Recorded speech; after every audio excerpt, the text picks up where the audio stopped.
Welcome back to Radically Rational Radio. On this episode, we are going to hear from MSNBC.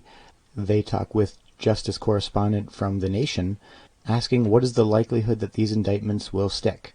Let's jump into it. And joining me now is Ellie Mistal, Justice Correspondent for The Nation and author of Allow Me to Retort, a Black Guy's Guide to the Constitution.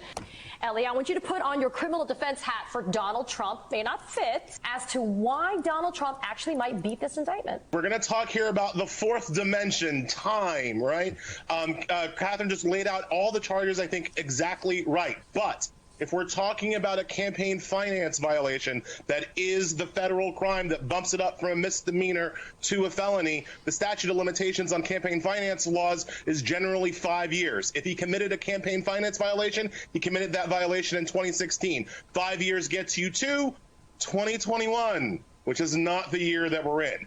If he committed a tax violation, if it's criminal bookkeeping, fraudulent records to cover up a federal tax evasion charge. Tax evasion, the statute of limitations on that is 3 years. If he committed that tax evasion, let's say 2017, 2018, about the time Michael Cohen was going to jail, those 3 years gets you to 2021, which is not the year we're in. So in both situations, what you fear is that this case is coming. It's not too little, but it might be a bit too late. There is nothing I know that Alvin Bragg doesn't know, right? And there's a bunch of stuff Alvin Bragg knows that I am not aware of, right? So give the man his flowers. Everything I'm saying is what Donald Trump's lawyers are going to say. The statute of limitations arguments, you have to be continuously unavailable. Bragg is going to argue that he was continuously unavailable while he was president. Donald Trump will say, I was in New York 2 weeks ago, right? Like he's going to say that he wasn't continuously unavailable.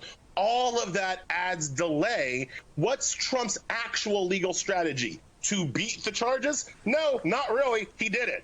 I believe he did it. I believe that it's almost a matter of public record that he did it. The goal is not to really beat the charges. It's to delay until he can try to be president again and then re-cloak himself in the power of the United States government. These arguments kind of allow him to push that timeline to the point where that play might be possible. This is 100% accurate. It is great to see MSNBC offering... Again, you're allowed to have a point of view. It's when you outright withhold information, not allowing someone to form a full opinion. He's giving what the real facts are. That's beautiful. If their game is to indict him, to disqualify him from playing the game, yeah, run the clock. Even if Trump's lawyers believe they can fully shut down and win, they're still better off running the clock. As we've seen, enough Americans believe that this is uneven justice. And that alone is a real problem. With all the tribalism we're dealing with, injustice will be the cancer that can really kill us.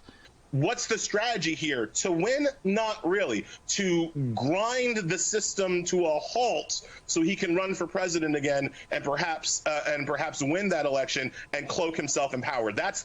Everything he's doing is laser focused on that. I would like someone to form a good argument on how the left is not the party of violence. They have two huge problems.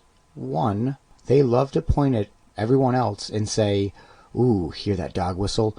He's calling for violence. He's calling for violence. That's a problem, because you're always accusing the other side of being violent. And now the bigger problem. All the heinous acts of violence in the past couple of years have all been overly emotional people, and the left loves finding them and recruiting them. They're easy to sway. The right and conservatives seem to understand that they want a equal footing on violence, so they demand the Second Amendment.